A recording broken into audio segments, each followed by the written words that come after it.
Hey folks, how you doing? This is Mike from Riverwood Storeroom Fitness. Today, I want to talk a little bit about some of the postural restoration classes that we've been conducting for the last 2 weeks. And really going to show some of the exercise, today going to show one of the exercise sequences that we go through. This is going to be a series of videos. So we're in phase 1 right now of the class, and so we're going to show 4 different sequences that we've been using within the context of this class. And what we're going to talk about today is the posture as it relates to our pelvis. So we look at the pelvis and the hips as really the driver of any other adaptations, whether it's in the upper back or at the knees. And so what you're going to see is a wall exercise incorporating the breath, and then we're going to do a mobility exercise, and then we're going to do 2 strength exercises. And so those are really 3 of the primary components that we focus on in this class. We focus on mobility, and when I say mobility, I'm talking about range of motion around the joint. So we focus on mobility, we focus on breathing, and we focus on strength. And so, I'm going to get right to it. What we're going to show you right now is a wall posture drill.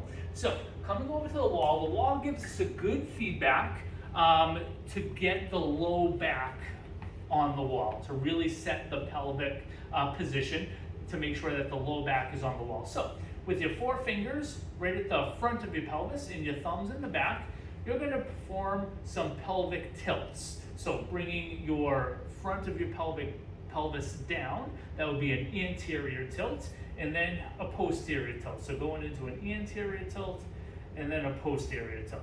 And just kind of going back and forth, feeling how much movement you have at your pelvis, and ultimately getting to a neutral position where your low back might not necessarily be flat on the wall. You don't even necessarily want it flat on the wall, but you should want about an inch away from your fingertips. If you put your hand at your low back, there should be about an inch between your fingertips and the wall in that position.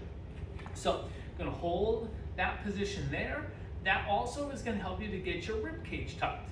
So one of the adaptations that happens because we sit too often is we get this posterior tilt.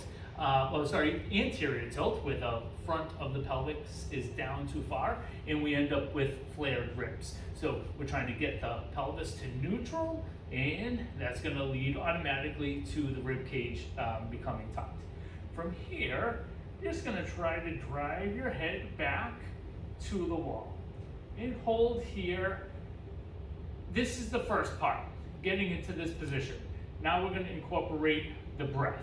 So, with your hands right on your belly, you're going to breathe deep into your belly, expanding your belly on the exhalation, and then powerful exhalation.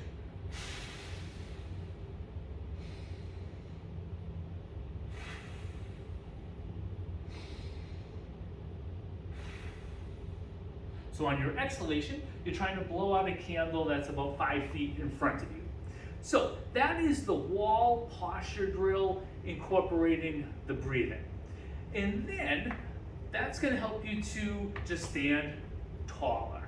Now we're going to work on a specific exercise to help to further mobilize the hips. So here, I'm going to use this chair here. You can use any surface that you want. You're going to start with your feet close to the chair, your hands on the chair, and then take a big step back. I'm taking a big step back with my right foot. And then I'm going to take a big deep breath and a powerful exhalation. And as I exhale, it's going to come a little bit deeper into this movement. So really working on some mobility in the left hip and flexibility in the right side. And we're going to alternate.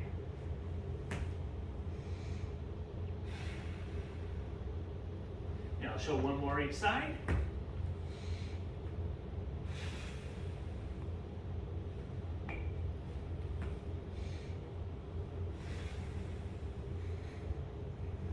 So you can perform that one, say 5 times each side, do a couple deep breaths on each side. after that, so after we work on the wall drill, after we really focus on a little bit more of an aggressive mobility exercise at the hips, now we want to strengthen the musculature around the hips in order to help us to keep that new mobility. So that's where the PVC comes in. So we're going to do a PVC hip hinge. So in this, like I said before, this is a phase 1, so we're not going to add any external load to this exercise yet. What we're going to do is train the hips to move in independent of the knees. So all that means, and I'm going to give a side view here. So with the stick here, have the stick pressing into your thighs and try to bend the stick around your thighs. So I'm actively trying to bend the stick around my thighs. That's going to help to activate the musculature of the core, musculature of the lats. And then get a slight bend in your knee. And now, keeping the stick pressing into your legs, you're going to press your butt back as far as you can. Just bring the stick to right above your knees and then stand right up. Now we are going to incorporate breathing into this one, but only focusing on the exhalation. So, slight bend in the knees, butt back. Now on my way up, I'm going to powerfully exhale.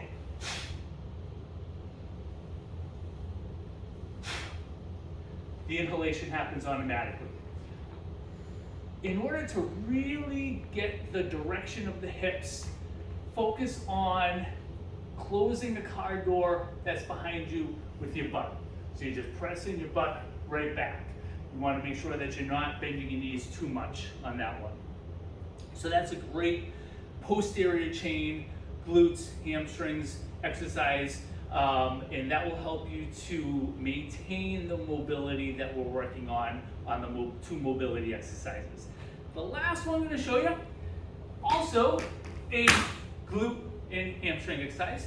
Now we're going to come right down on the floor and we're going to do some hip extensions. I'll give a side view again. So to start, you're going to have your feet together. Make sure your big toes and your heels are touching. Your knees still need to stay together though. Let your knees flare out as much as they do naturally. Have your arms on the floor with your palms up. Head down, squeeze your butt, extend your hips, hold there for a couple breaths.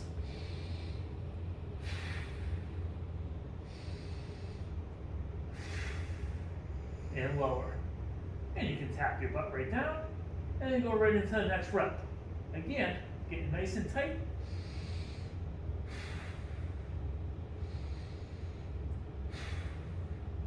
And then relax. So that's 4 exercises. One note on the breathing.